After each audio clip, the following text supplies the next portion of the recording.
Hi traders, and welcome to the Technical Analysis Market Wrap on the 25th of June.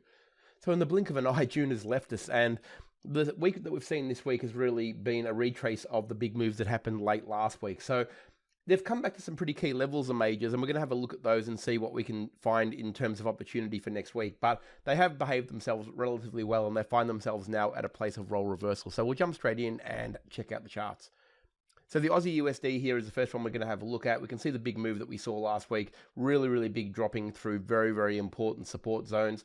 And now basically this week has just retraced all of that move. So it finds itself though underneath the 76 level, which was extraordinary support right through here. So realistically, it's going to take a fair bit of a move to get back into this channel, and I wouldn't be expecting that would be the preference. So at this point here, what we're looking for is a change of trend, of course. So it's been respecting this level for about 3 days now, and obviously the 76 is going to prove pretty hard to top. So what we're looking for is a change of trend on the smaller time frame. We'd go back to something like a 1 hour, and we'll be looking for a 1 hour change of trend here. So a lightning bolt effect, lower high, lower low sequence off this high.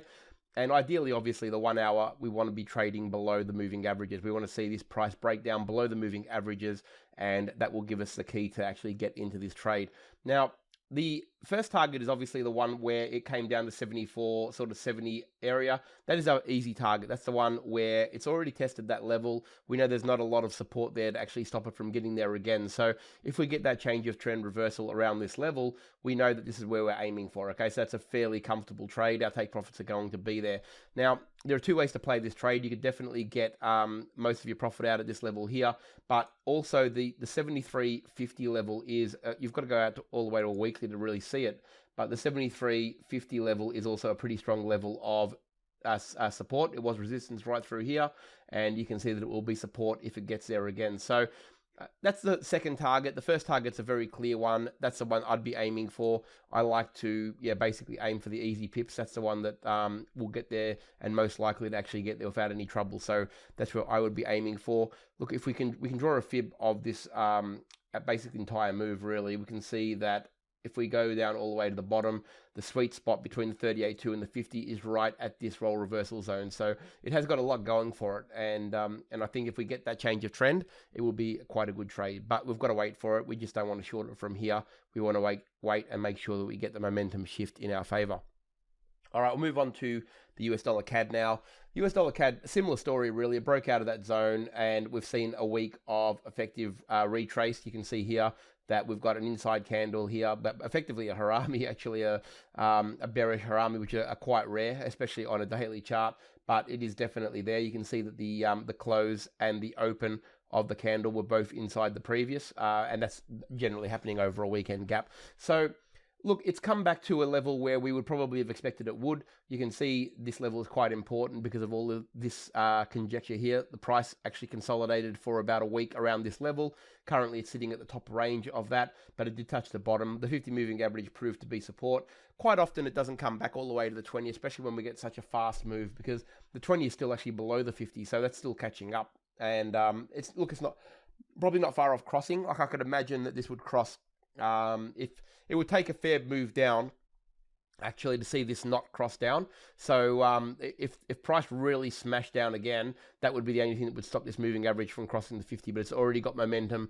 In the next couple of days you'll see the cross, and that's a significant cross on a daily. You can see that we haven't had a cross on the US dollar CAD in quite some time, not since at least February. So goes to show how significant that cross is, and price is finding support on these levels now. So look, again, a little bit like the Aussie, the easy trade is up to the level that was already previously reached. You can see here that this was support right through this level here, so there's no surprises that we're going to find resistance at this point. This is the easy trade.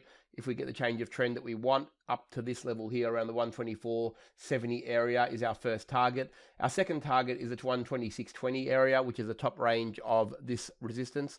That can definitely get there as well. Don't worry about that, but again, you probably want to be approaching this with a two-pronged attack. You want to be taking a good amount of profit, or at the very least breaking even at this zone here, and then maybe leaving some on board to try and reach the full potential of this trade. It's got plenty of legs in it. You can see that momentum is still far behind it, so there's no worries there.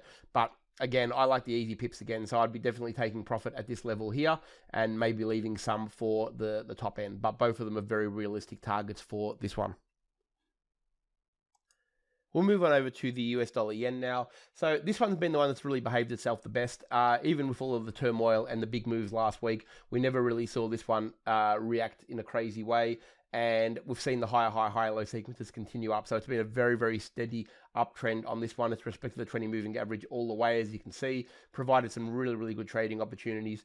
Now, look, it is trading above the resistance that was right through here. So that is important because it's been able to hold up there. It broke through on this candle here. This is a daily chart, of course. So it is holding up there and hovering above the resistance. So ideally, what we want to see is this continue for the rest of the day and then into the New York session, because really, when we go to a weekly chart, what we want to see is this weekly candle close above this resistance zone. We know it's very strong resistance through here. We ideally want to see this weekly candle close above here.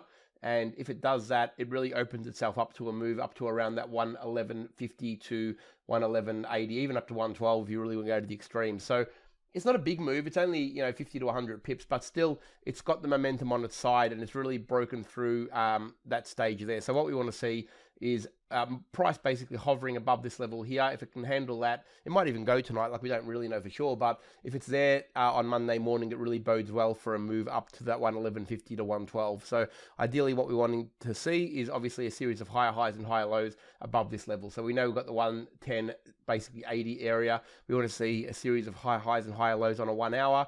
No less a time frame, I think, otherwise it could be just a fake out. So we definitely want to see that happen before we get excited. And then we can trade it up. You can see here, even a break of this zone here, we get this series of higher highs and higher lows, a break above the 111.10, and then off we go to about a 111.50 to 112, depending on how fast the market's moving. You'll get a good gauge. If it hits the 111.50, you can probably leave a little bit on and maybe take some off there and look for the 112. But this has been really good. It's been respecting all the levels all the way through, and yeah, the momentum is still definitely with it. And I like that it's hovering above the resistance and not below it. So definitely one to watch. But again, wait for that price change of trend to make sure that we've got momentum kicking in the direction that we want it to go to.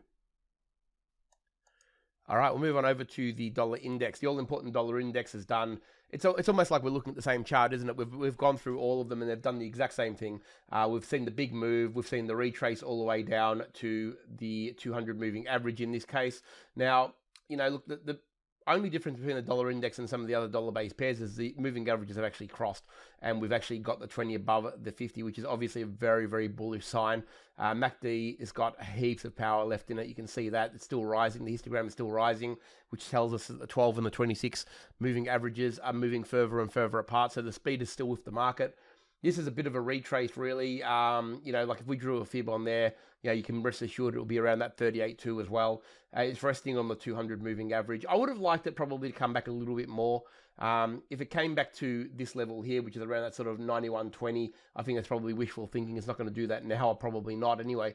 But that would have been the ideal pullback. But that's okay. As long as it maintains this momentum, what it needs to do now is find the support off the 200 moving average and, of course, get cracking on a smaller time frame with a series of higher highs and higher lows. You want to be seeing that on the 1 hour. You can see it with flatlining pretty much the last little bit. So we want to see some market movement. You can see the moving averages are flattened on the 1 hour chart. MACD has been below zero, but it's about to pop up again. This could move fairly quickly. So what we want to see is a series of decent higher highs and higher lows, lightning bolt, start to move up. And you can see we've got a little bit of a pattern forming here on the 4 hour as well. That could definitely get up there and start pushing up higher. But yeah, the target, we could definitely reach the 93.30 area. That's a pretty reasonable target. I would go to the 93 in the first instance. That is definitely possible if we get a change of trend here and it starts to motor up. The easy trade is obviously to here, but that leads us onto the euro because that's what we're really looking at trading when we're looking at the dollar index. The euro is basically painting the same picture. We know that we've got, we had trend lines up there. Obviously, we're going to get down here. The moving averages haven't crossed yet, not like the dollar index, but are not far off it. And it is pulling back to that roll reversal zone at 120. Now, we know that the 120 is a very serious zone regardless because it's a round number and a very important zone for the euro. So the fact that it's trading below it and it's got a 200 moving average there as well on a daily, which is a significant time frame, all really, really important information that we can use to consider a potential short on this. Now, the dollar index looks pretty good, but we want to be looking for a change of trend. Obviously, we don't want to be just taking a short here. We need to be looking for a change of trend on one of the smaller time frames, a 1 hour or a 4 hour. We get the series of lower highs and lower lows, and then off we go. It sounds like I'm really repeating myself today, but all of them are setting up exactly the same way. And if we start to get the movement, they're all going to play out the same way. And I think that's probably a good thing. So there's no issue there. Okay, so just watch this one. Look for the smaller time frame change of trend, and the easy trade again is down to that 118.50 area where it's already been tested. So again, it's providing a pretty easy target in the first instance, and your second target would be down to around that 117, probably 20 area. I wouldn't be going any further than that in the first hit. That would be the target most likely to get hit once this level gets broken at around 118. Of course, on the flip side, if it goes and continues up and breaks past the 120 and consolidates up there, I wouldn't be in a big hurry to take the longs at that point. I would want to see consolidation around this level, and I wouldn't be taking this long until it was actually trading above the moving averages again. So it's got a fair bit of work to do that. But if it did it, then I would consider starting to look for the longs again into that channel. But it would need that move to break the moving averages to actually make that happen. Okay, so the last one we'll have a look at today is the S&P 500. This one's pushing on to new highs. As you can see, it's doing its very, very best to make the new highs. To me, this is still a trade that's struggling. It doesn't look to me like it wants to go really, really high, really, really fast. MACD is dropping, obviously, quite considerably because we know we're getting flatlining moving averages. So there's no surprises there. It's eking its way up. Look, if you were long and you were in the stock market, you'd probably be happy because your investments are rising in value probably for the most part. But for me, I'd want to see a bit more market movement to get excited about this one. So it's really just a watch and see. I'm not going to get excited about it until it either, one, makes a really decent move up and then comes back and tests this level from above. That would be a very different story. Or, of course, if it gets down below the moving averages, breaks down past this one, the 41.30. I mean, we can't complain. We aimed for the 41.30 and it got there for us. So, yeah, we got the short trade in anyway. But for me, it would probably need to go a bit lower than this before it gets really exciting again. So it either needs to make a decent high and come back and test it from above. That way we can look for longs, or it needs to get back into this channel and aim for the 41.30 again. And if it breaks through that part, then I think it can get really exciting down to that sort of 3,900 area. So just watch and see on this one. If you want to scalp, just keep your scalps fairly tight because we're probably not likely to see really, really big moves. We've had a big wave of momentum coming in.